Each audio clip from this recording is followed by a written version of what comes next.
स्वागत है दोस्तों आपका पृथ्वी द विजन में। मैं बीबी तिवारी आप सभी दोस्तों का अपने यूट्यूब चैनल पर स्वागत करता हूं। आइए देखते हैं तो भारतीय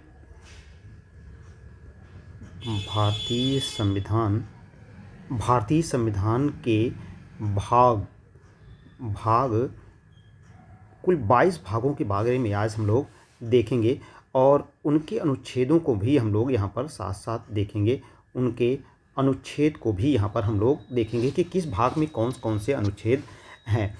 तो वर्तमान में अगर देखें तो वर्तमान की बात छोड़ें, जिस समय संविधान लागू हुआ था तो 395 अनुच्छेद और 22 भाग थे और 22 भाग तथा 12 अनुसूचियाँ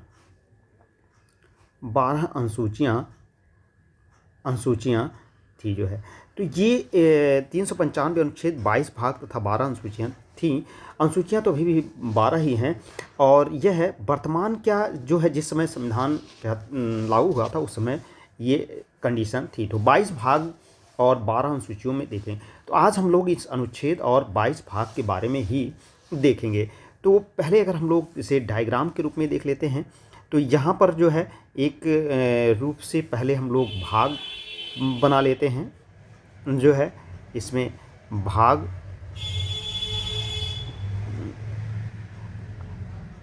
क्रम तथा विषय, उनके विषय क्या क्या थे, किस विषय के अनुच्छेद क्या क्या थे, और फिर उसके बाद उस विषय के अनुच्छेद किस अनुच्छेद में कहाँ से कहाँ तक वर्णन उसका है, इसके बारे में हम लोग देखेंगे। और उसके कितने अध्याय हैं ये भी हम लोग देखेंगे।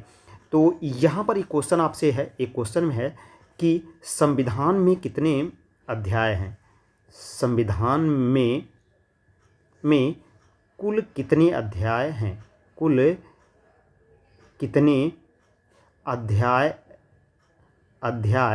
हैं। ये आपके लिए क्वेश्चन है कि संविधान में कुल कितने अध्याय हैं। तब तक आप इसका जवाब देते रहिए। अब हम लोग भाग के क्रम में देखें तो जो है पहला जो भाग है, भाग 1 में क्या दिया गया है।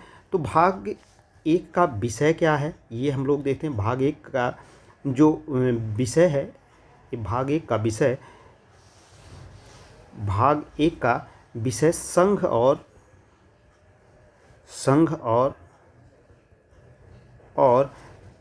राज्य क्षेत्रों का वर्णन है, राज्य क्षेत्र का वर्णन है। और यह अनुच्छेद 1 से लेकर 4 अनुच्छेद तक इसका वर्णन किया गया है जो है। 1 से 4 अनुच्छेद तक इसका वर्णन है। भाग 2 में देखते हैं तो भाग 2 में नागरिकता है, नागरिकता का वर्णन किया गया है जो सिटीजनशिप है। और यह 5 से लेकर 11 अनुच्छेद तक इसका वर्णन है। भाग 3 के बारे में देखते हैं तो भाग 3 में मूल अधिकार, जिसे हम लोग फंडामेंटल कहते हैं, मूल अधिकार या फंडामेंटल राइट कहते हैं। यह अनुच्छेद 12 से लेकर 35 तक इसका वर्णन किया गया है, आर्टिकल तक इसका वर्णन है।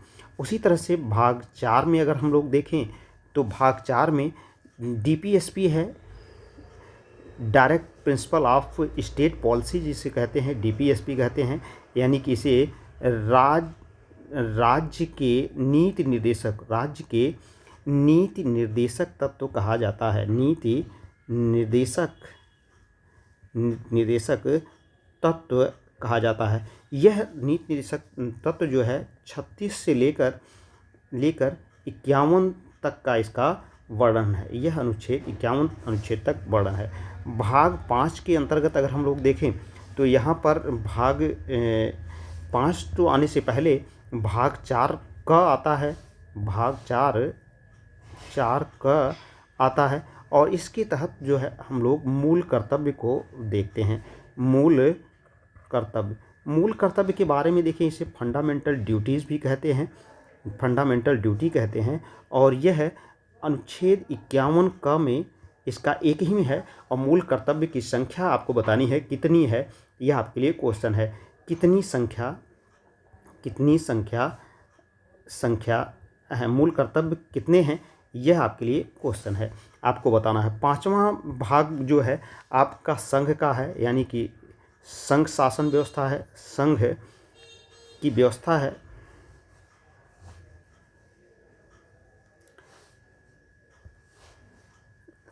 संघ की शासन व्यवस्था है, शासन व्यवस्था का वर्णन किया गया है, संघ शासन व्यवस्था है। और इसमें अगर अनुच्छेद देखें तो यह 52 से लेकर 151 अनुच्छेद इसमें वर्णित किए गए। यहाँ पर आपको भाग 5 में संघ की व्यवस्था शासन व्यवस्था है। इसमें कुल 5 अध्याय हैं, 5 अध्याय हैं। पांचों अध्यायों के बारे में अगर देखें तो थोड़ा सा दोस्तों ये क्लास बड़ी होगी, लेकिन आप पूरा आज यहाँ पर समझ जाएंगे। तो पांचों भाग के बारे में अगर देखें तो यहाँ पर हम लोगों को जो है सबसे पहले पहला भाग जो है, पहले भाग में देखेंगे तो जो है 52 अनुच्छेद से लेकर 78 अनुच्छेद तक इसका वर्णन है। और इसमें जो है प्रेसिडेंट और वाइस प्रेसिडेंट के बारे में कहा गया है जो है, और वाइस प्रेसिडेंट यानी कि राष्ट्रपति और उपराष्ट्रपति के बारे में वर्णन है। दूसरा जो भाग अध्याय है, जो अध्याय है, इनमें जो है 5 अध्याय के बारे में हम लोग देख रहे हैं। जो दूसरा अध्याय होगा उसमें आपको संसद की बातें की गई हैं, और 79 से लेकर 122 यानी कि 122 अनुच्छेद तक इसका वर्णन है। और इसमें पार्लियामेंट यानी संसद की शासन व्यवस्था का, संसद का वर्णन किया गया है। तीसरा अध्याय जो है इसमें अगर देखें तो यह 123 अनुच्छेद है, जिसमें अध्यादेश की राष्ट्रपति के अध्यादेश के बारे में कहा गया है। अध्यादेश है, ऑर्डिनेंस जिसे कहते हैं। और चौथा जो है अगर आप देखिए तो चौथे में जो है 124 अनुच्छेद है, 124 से लेकर 147 तक 47 अनुच्छेद तक इसमें वर्णन किया गया है। और इसमें जो है सुप्रीम कोर्ट की बातें की गई हैं, सुप्रीम कोर्ट और अन्य उसके अधीनस्थ कोर्टों का वर्णन है। जो पांचवा अध्याय है इसमें 148 अनुच्छेद से लेकर 151 तक का अनुच्छेद का वर्णन है, जिसमें CAG का वर्णन किया गया है, कंट्रोलर ऑडिटर जनरल जिसे कहते हैं, नियंत्रक महालेखा परीक्षक का वर्णन किया गया। सेम इसी तरह से जो है हम लोग देखते हैं दूसरे अध्याय में। तो यहाँ पर भाग 6 के बारे में अगर देखें तो भाग 6 में भी वही वर्णन है। यहाँ राज्य की शासन व्यवस्था है, राज्य की शासन व्यवस्था का वर्णन है। और यह है अनुच्छेद अगर हम लोग देखें तो खासकर जो है यहाँ पर अगर अनुच्छेद देखें तो यह 152 से लेकर 237 तक अनुच्छेद इस यहाँ पर आर्टिकल का वर्णन है। और यहाँ पर कुल जो है 6 अध्याय इसमें हैं, 6 अध्यायों का उल्लेख मिलता है। 6 अध्यायों के बारे में अगर देखें हम लोग तो 6 अध्याय में पहले अध्याय में 152वां अनुच्छेद है, सिर्फ ओनली फॉर है, और इसमें परिभाषा दी गई है, राज्य की परिभाषा का वर्णन किया गया है जो है। दूसरे अध्याय में अगर हम लोग देखें तो इसमें जो है 153 से लेकर 167 तक का वर्णन है, अनुच्छेद है। और यहाँ पर जो है राज्यपाल यानी कि राज्यपाल जिसे आप गवर्नर कहते हैं, राज्यपाल का वर्णन किया गया है। तीसरा अध्याय अगर देखें तो जो है 168 से लेकर 200 12 तक का वर्णन है। और इसमें अध्यादेश है, अध्यादेश जो ऑर्डिनेंस केंद्र में था वही यहाँ पर राज्यपाल के लिए दिया गया है। चौथा जो अध्याय है यहाँ पर अगर हम लोग देखें तो जो है यहाँ पर दोस्तों यहाँ पर जो है अध्यादेश के जगह पर जो है राज्य विधानमंडल का वर्णन किया जाता है। किसका जो है तो राज्य विधानमंडल यानी विधायिका विधानमंडल का वर्णन मिलता है। पाँचवें में जो है आपको 213 का अनुच्छेद मिलता है और इस आर्टिकल में आपको अध्यादेश का वर्णन मिलता है। पाँचवां अध्याय यहाँ पर अगर देखें तो जो है 214, अगर यहाँ 13 है तो 214 अनुच्छेद से लेकर 214 से लेकर 232 अनुच्छेद तक यहाँ पर वर्णन मिलता है। और इसमें हाई कोर्ट की बातें की गई हैं, किसकी जो है राज्यों के उच्च न्यायालय की बातें की गई हैं। छठे अध्याय के तहत आपको 233 है, 233 से लेकर 237 तक अनुच्छेद मिलते हैं। और इस अनुच्छेद के तहत आपको अधीनस्थ न्यायालय के बारे में मिलता है। अधीनस्थ न्यायालय जो कि जिला कोर्ट या के रूप में होते हैं। तो ये 6 थे जो है यहाँ पर ध्यान रखने वाली बात है। और फिर उसके बाद हम लोग भाग 7 के बारे में देखेंगे। तो 237 तक आए थे, तो भाग 7 को जो है 7 जो है यह 238वां अनुच्छेद है, 230वां अनुच्छेद है। और इस अनुच्छेद को यहाँ पर हम लोग देखेंगे कि इस अनुच्छेद को निरस्त कर दिया गया था। निरस्त क्यों कर दिया गया? निरस्त कर दिया गया था 7वां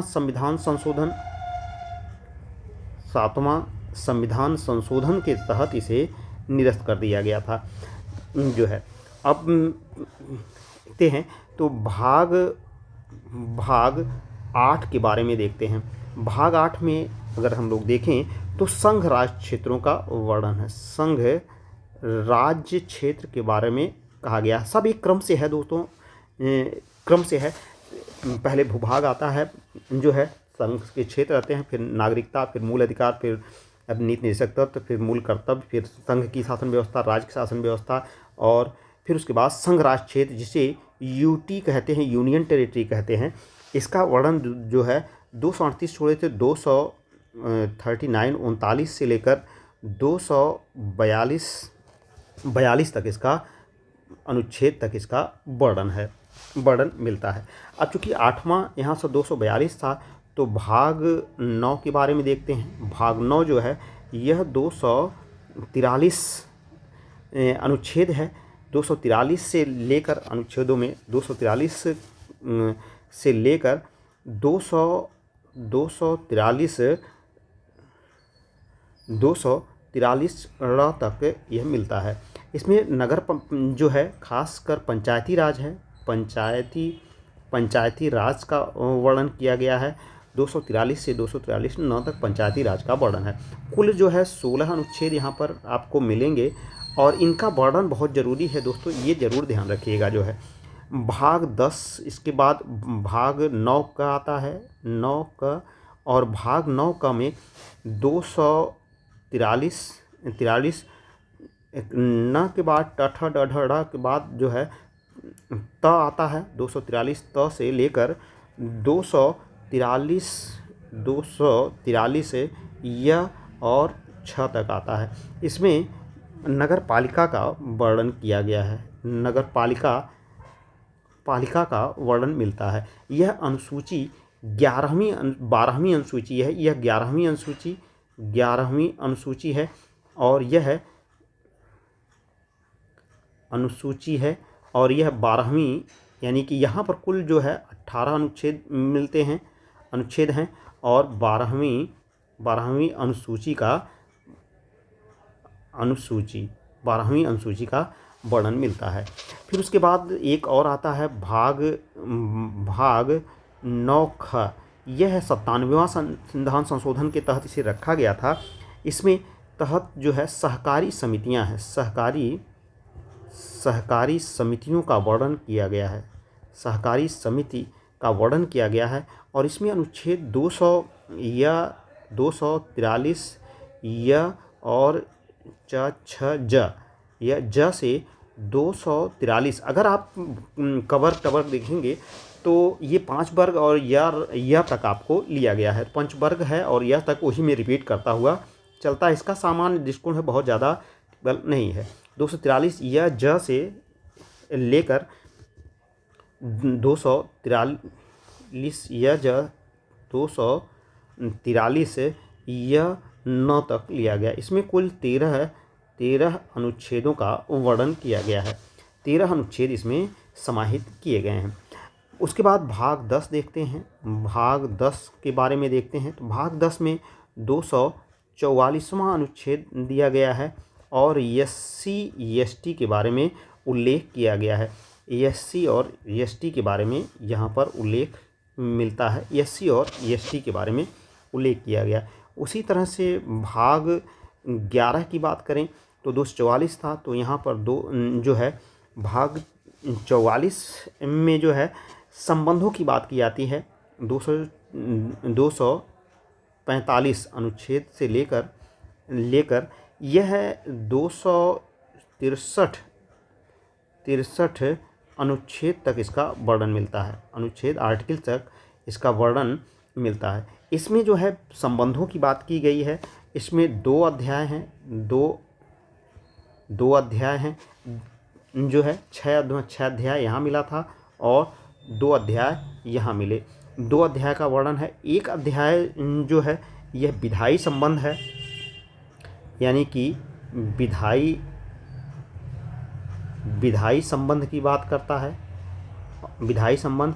और इस विधायी संबंध में 245 से लेकर 255 तक की 55 अनुच्छेद की बातें करता है। और यह जो दूसरा भाग है, ये पहला भाग हुआ, तो दूसरा भाग में प्रशासकीय संबंध की बात करता है।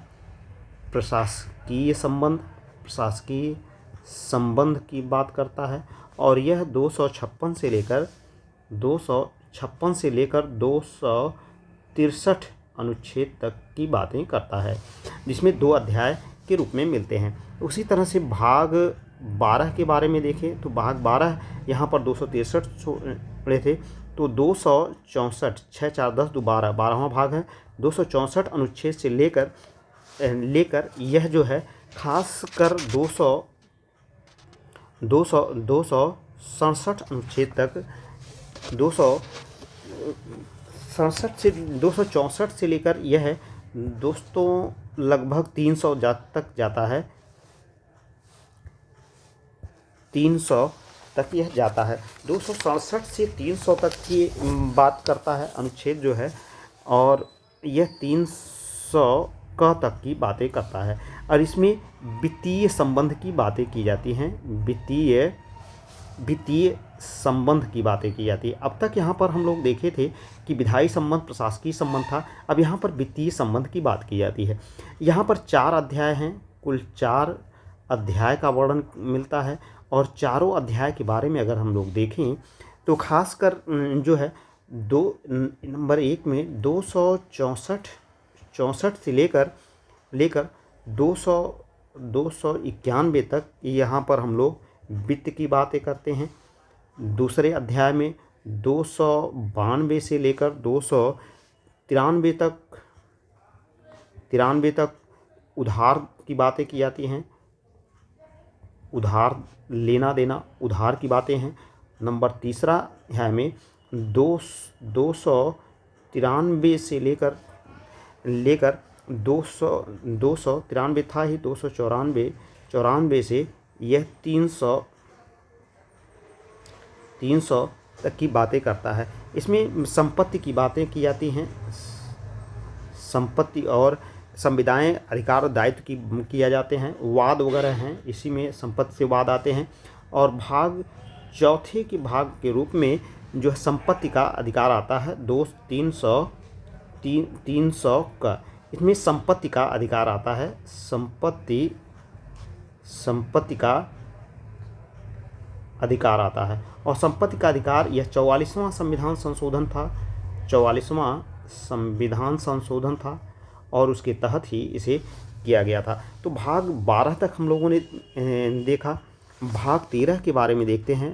भाग 13, भाग 13 के बारे में देखें तो 300 हो गया था, तो 301 था। यहाँ पर संख्या अगर उलट देंगे तो हम दोनों चीज़ों को प्राप्त कर लेंगे। 301 से लेकर 307 अनुच्छेद तक यहाँ पर वर्णन मिलता है, 307वें अनुच्छेद तक मिलता है, जिसमें जहाँ जो है खासकर इस अनुच्छेद तहत व्यापार,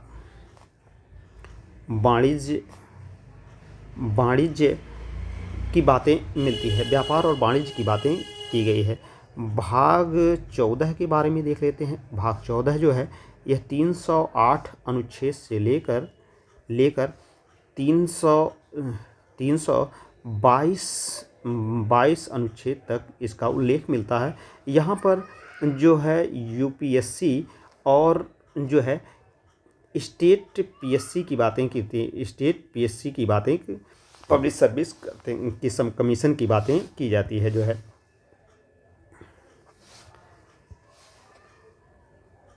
पीएससी की बातें की जाती है, यानी कि अखिल भारतीय सेवाएं और लोक सेवाओं की बातें यहाँ पर की गई हैं। जो है खासकर जो है भाग में 2 अध्याय यहाँ पर भी मिलते हैं, यहाँ पर भी 2 अध्याय यहाँ पर मिलते हैं, 2 अध्याय मिलते हैं। और 2 अध्यायों में अगर देखें तो 308 से लेकर 314 तक जो है यह प्रथम अध्याय है। और द्वितीय अध्याय में, दूसरे अध्याय में हम लोग देखें तो यहाँ पर जो है 315 से लेकर 323 तक यहाँ पर 323 तक आपको यहाँ पर मिलते हैं, अनुच्छेद तक आपको मिलते हैं। उसी तरह से अगला भाग 14 देखा जाए। भाग 14 का एक आया था और इस भाग 14 में जो है प्रशासनिक अधिकरण की बातें की गई हैं। किसकी? जो है प्रशासनिक अधिकरण की बात की गई है। प्रशासनिक अधिकरण यानी कि एडमिनिस्ट्रेटिव ट्रिब्यूनल की बात की जाती है और यह है 323 का और 323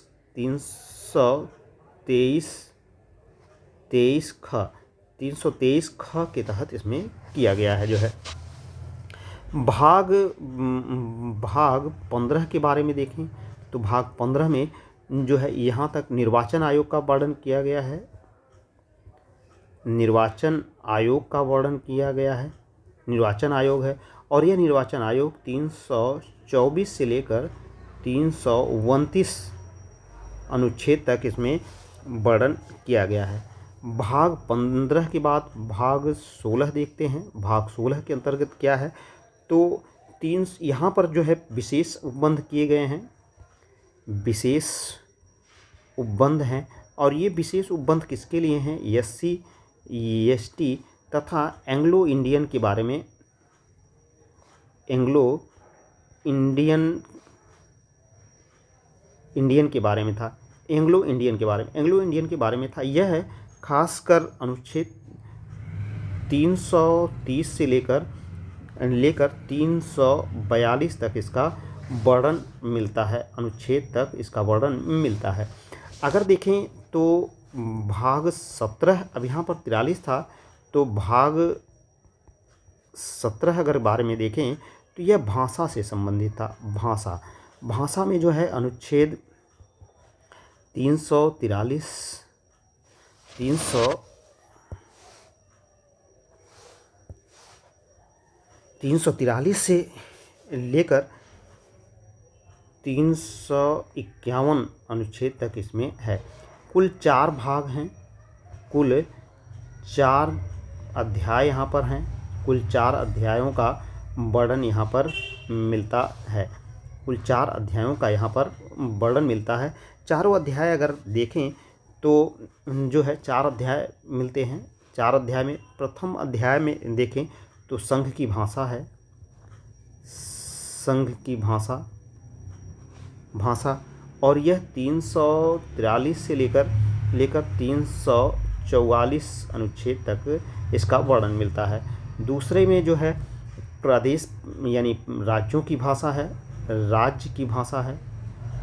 राज्य की भाषा, कौन सा राज्य अपनी किस भाषा में प्रयोग करेगा, यह उसका वर्णन भी दिया गया है। 345वें अनुच्छेद से लेकर 347 अनुच्छेद तक इसमें वर्णन किया गया है। उसी तरह से तीसरा अध्याय जो अगर देखें तो सुप्रीम कोर्ट और हाई कोर्ट की भाषा का वर्णन किया गया है। 348 से लेकर 349 तक इसका वर्णन मिलता है। 349 तक इसका वर्णन मिलता है। चौथे अध्याय के तहत अगर हम लोग देखें तो यहाँ पर विशेष निर्देश है, यानी मातृभाषा की उन्नति की बातें की गई हैं। विशेष निर्देश दिया गया है कि अपनी मातृभाषा का के बारे में सोचेंगे। तो यह 350 से लेकर 351 अनुच्छेद तक यहाँ पर वर्णन किया गया है। अब ये 351 हो गया, तो फिर अगला भाग आएगा भाग 18। भाग 18 जो है यह खासकर आपात उपबंध के बारे में है, आपातकाल के बारे में है, आपातकाल है। और यह 352 से लेकर 360 अनुच्छेद तक है। 3 आपात हैं इसमें जो है, 352 से लेकर 360 तक आपातकाल का उल्लेख किया गया। उसी तरह से भाग 19 हैं और भाग 19 में प्रकीर्णन का प्रयोग किया गया। किसका? प्रकीर्ण का प्रयोग किया गया है। यह 360 था तो 361 से लेकर 367 तक अनुच्छेद इसमें वर्णित है। इसमें प्रकीर्ण का मतलब है कि जैसे राष्ट्रपति या संविधान की संचित निधि या आकस्मिक निधि या राज्यपाल के बारे में विशेष उपबंध दिए गए हैं, तो प्रकीर्ण के तहत इसे किया गया है। उसी तरह से भाग 20 के बारे में है। भाग 20 जो है यह संविधान संशोधन के बारे में कहता है। संविधान संशोधन के बारे में कहता है। और संविधान संशोधन 368 अनुच्छेद के तहत एक ही बार में दिया गया है। और भाग 21 के बारे में अगर देखें तो यह अस्थायी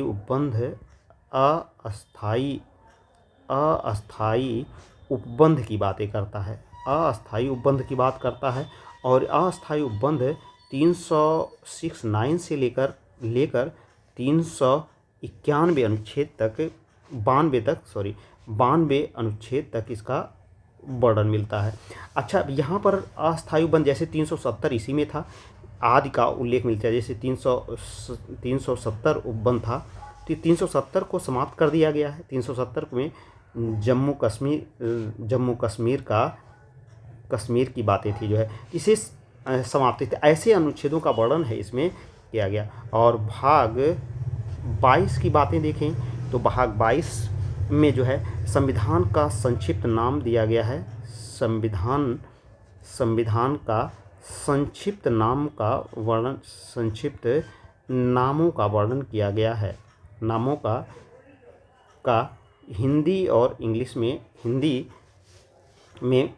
हिंदी में उल्लेख मिलता है। यह 393 से है, 93 से 395 अनुच्छेद तक इसका वर्णन मिलता है जो है। तो यहाँ पर हम लोगों ने देखा कि कैसे जो है 22 भाग आपको मैंने बताया। तो ये आपको कैसा लगा आप ज़रूर कमेंट करके बताइएगा। यहाँ से सिर्फ कुछ नहीं, बहुत आसान है दोस्तों।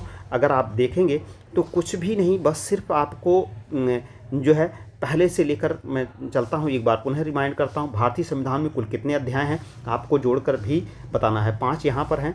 देखिए, भाग क्रम में पहले संघ का और राज्यों का क्षेत्र का उल्लेख है, फिर नागरिकता का उल्लेख है, फिर तीसरे में मूल अधिकार है, चौथे में राज्य के निर्देशक तत्व हैं, 4 क में मूल कर्तव्य हैं, और 5 में संघ की शासन व्यवस्था है, संघ की शासन व्यवस्था है। उसी तरह से भाग 6 में राज्य की शासन व्यवस्था है, भाग 7 में निश्चित कर दिया गया है, भाग 8 में संघ राज्य क्षेत्र की बात की गई है, और भाग 9 में पंचायती राज की बात है, भाग 9 क में नगर पालिका की बात की है, 9 ख में सहकारी समितियों की बात की है, 10 में SC ST की बात की है, 11 में जो है संबंधों की बात की गई, 12 में वित्तीय संबंध की बात की गई है, और 13 में जो है व्यापार वाणिज्य की बात की है, 14 में जो है कमीशन लोक सेवा आयोग अधिकारियों की बात की है, भाग 14 क में प्रशासनिक अधिकरण है, जब अधिकारी आपस में विवाद होता है उनको सुलझाने के लिए किया गया। भाग 15 में निर्वाचन आयोग का है, चुनाव के लिए करवाया जाएगा। फिर उसके बाद विशेष उपबंध है, जहाँ SC ST और एंग्लो इंडियन का लोकसभा, राज्यसभा और विधायिकाओं में प्रयोग की बातें की गई हैं। भाग 17 में भाषा की बात है, भाग 18 में आपातकाल है, भाग 19 में प्रकीर्णन है, और भाग 20 में संविधान संशोधन है, भाग 21 में अस्थायी उपबंध है, और भाग 22 में संविधान का नाम दिया गया है। तो बहुत कुछ इसमें नहीं है, बस सिर्फ आपको इतना करना है कि एक क्रम से इसे रोज़ देखेंगे तो आपको यह कंफर्म हो जाएगा। तो आपका बहुत बहुत धन्यवाद दोस्तों। लाइक करिए, सब्सक्राइब करिए जो है, और शेयर करिए। Thanks for watching. धन्यवाद दोस्तों।